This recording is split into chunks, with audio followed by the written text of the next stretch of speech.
Time has a way of dulling pain, but it never erases it. It just buries it under new mistakes. It had been 3 years since Malik and Kaisha blew up the circle. Devin never threw hands, but his silence hurt worse. One day he just stopped answering calls. Trey stayed neutral, the peacemaker as always, but the brotherhood that once felt like stone had turned into glass, fragile, sharp, and easy to break. Malik tried to move on, graduated, started working at a small design firm downtown, got his own apartment. Finally, a place that felt like his.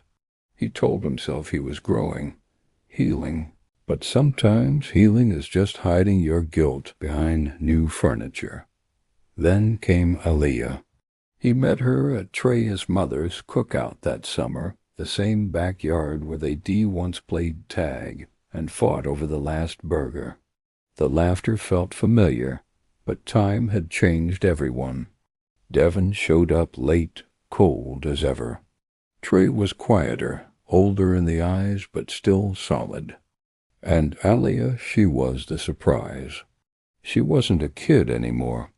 The last time Malik saw her, she was the shy little sister of Trey's ex, running around with a popsicle stain on her shirt. Now she was 23, confident, beautiful, the kind of beautiful that made the air feel different when she walked into a room. He didn't recognize her at first, not until she smiled. That same dimple on the left side, the same bright laugh, only now it had grown into something sharp, almost magnetic. "Malik, you don't remember me?" she teased. He laughed, rubbing his neck. "Man, you grew up. Last time I saw you, you was still calling me Big Head." "Still fits," she said, smirking. They both laughed, easy, harmless, nostalgic. At least that's what he told himself. Over the next few weeks, she started showing up more often. Sometimes at the barbecues Trey's mom threw. Sometimes at mutual hangouts. Sometimes just near him. She'd ask him about his design work, about life, about growing up with her sister and Trey. Malik tried not to notice how her eyes lingered too long, how her voice softened when they talked. He tried even harder not to like it. One night, they ended up leaving a family gathering at the same time. Rain was starting to fall, soft and cool. She offered him a ride. "Don't act tough.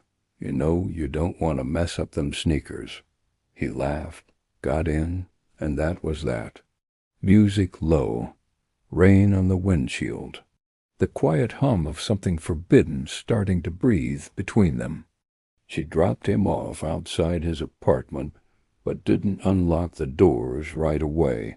Her eyes were fixed on the steering wheel. "You and my sister, y'all ever talk anymore?"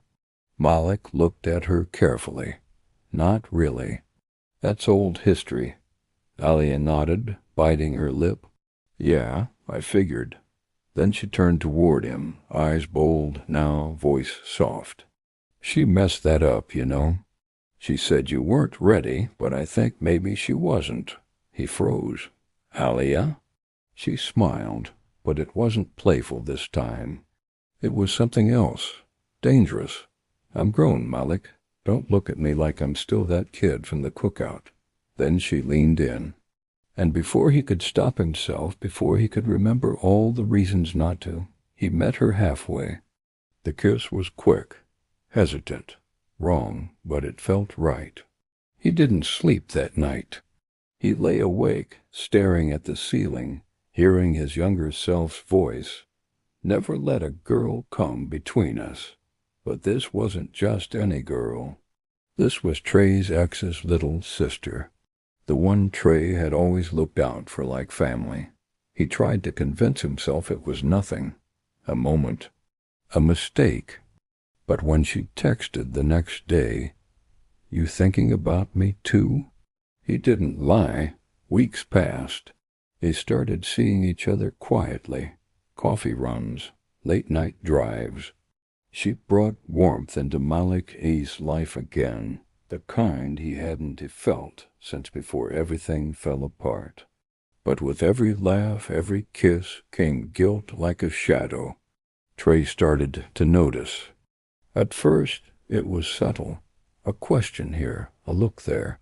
Then one night, sitting at the old court, he said, "You ever fall for somebody you shouldn't?" Malik froze mid-dribble. "What you mean?" Trey stared at the rim, voice calm. "Some people just got that pull. You know it's wrong, but your heart don't care about rules." Malik swallowed hard. "Yeah, I get that." Trey nodded, smiling faintly. "Yeah, I bet you do." The air between them went heavy.